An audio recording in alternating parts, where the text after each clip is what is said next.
Lily Crawford had her hands full with her cards and gifts. Coming to a stop before the fireplace, she dumped the whole pile on the plush rug and sank to her knees. With a smile curving her pale pink lips, she began to sort through her gifts. 14. That was 5 more than last year's. Lily always looked forward to her birthday every year.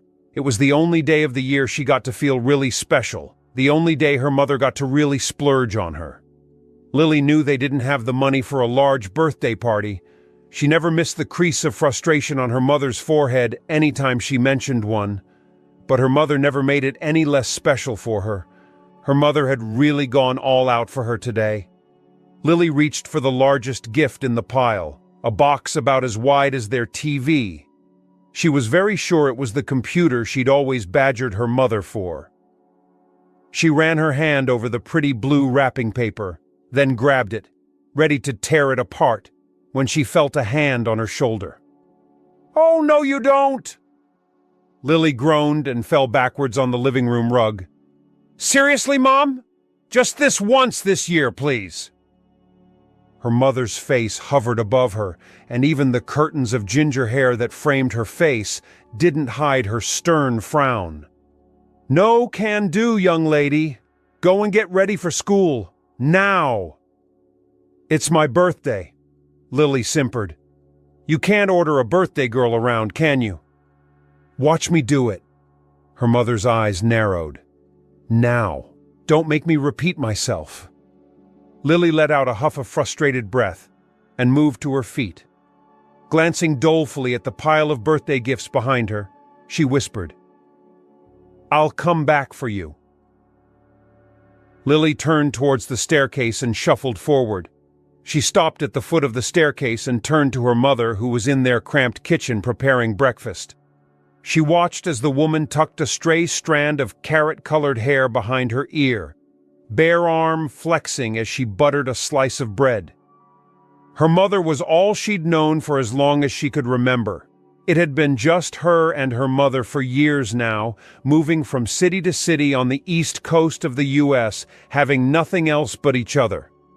They had been in New Jersey for 2 years now, which was longer than they'd ever spent in one place. Perhaps her mother had finally left her demons behind. Lily never understood why, but her mother never talked about her father or about the world she'd lived in before she'd given birth to her. Precocious Lily had asked and pleaded and tried to coerce. Her mother had given the same response, that her father didn't want her, and she'd rather not talk about why until Lily had finally learned not to ask. But the questions never left her head, nor the wondering.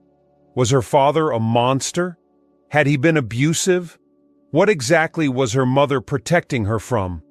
For once, in all her 13 years of being alive, she wanted to know another face. She wanted to see her father. "If you keep staring at me, you just might bore a hole through my forehead," her mother spoke up. Lily blinked in confusion, then turned away. "Sorry, Mom." She turned and bolted up the staircase, leaving her mother behind in the kitchen. One shower and several grumblings later, Lily found her way downstairs again. A bowl of Rice Krispies was waiting for her on the kitchen island, right beside a box of milk. Lily dug in, pushing spoon after soggy spoon of cereal into her mouth.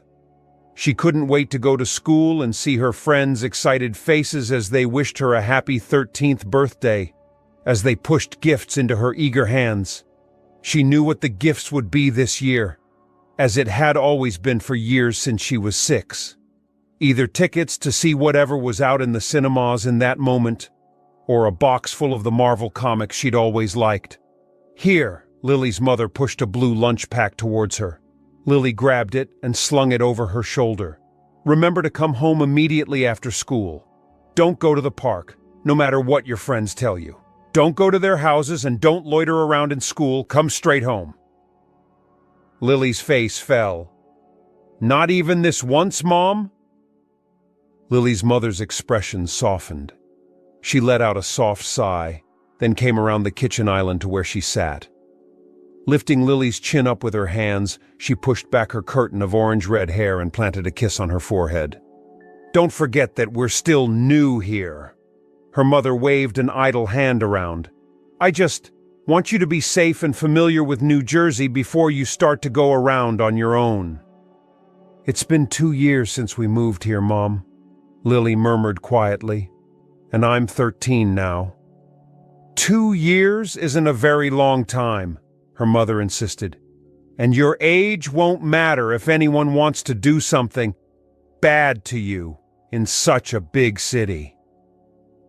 Lily's hand joined her mother's on her cheek. "Whatever you're running from, whatever we've been running from, it's gone, Mother. It's been 13 years and you won't see it again, I promise." "God, how I wish I could believe you."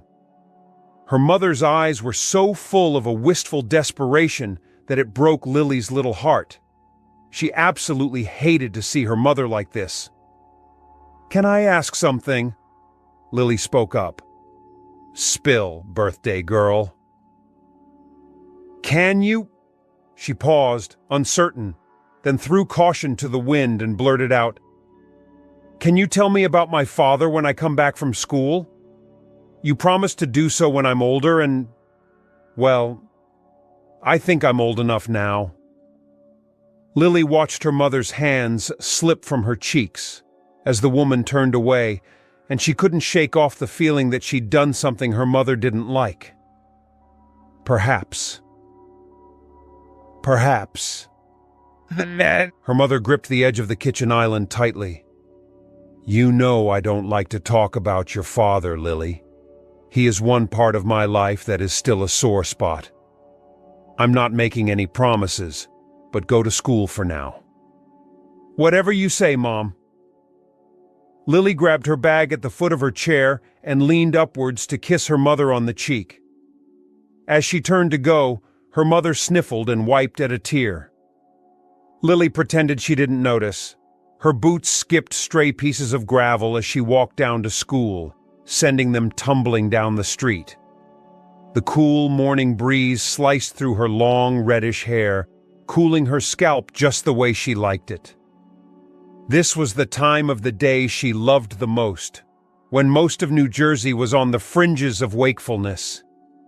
The man she met wasn't like the dangerous, tattooed, weapon-wielding men her mother always warned her about, that roamed the streets of New Jersey. No. This man was just like any other poor, hungry, ragged man she saw in every alley on her way to school.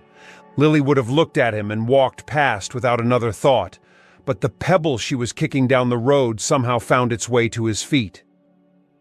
The man picked up the pebble, turning it over and over again in his dirty fingers. Then he glanced up and smiled at her. Lily paused. Her first instinct was to run.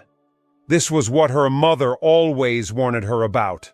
However, the man's smile was not the eager, toothy, slightly manic ones she'd seen on other homeless men. It was soft, barely a raise of both corners of his lips, and very sad. So sad that it reminded her of the one her mother wore mere minutes ago. The man threw the pebble back in her direction. It skipped past her, ending up on the other side of the road. "You must be going to school," he noted. "I am," Lily replied hesitantly. The man still scared her quite a bit, even though his demeanor was calming. "Well, you should get on with it," he prompted. "You don't want to be late, do you?" "No, I don't." Lily didn't move. "You look hungry," she finally spoke, after an endless stretch of silence.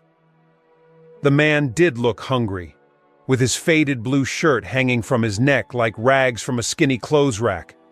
Hollows framed his neck and collarbone, and his cheeks were dark and sunken as well. "I am hungry," the man replied. Lily did the first thing that came to her head. She reached for her lunchbox and unzipped it, then pulled out the tuna sandwich her mother had prepared for lunch that morning.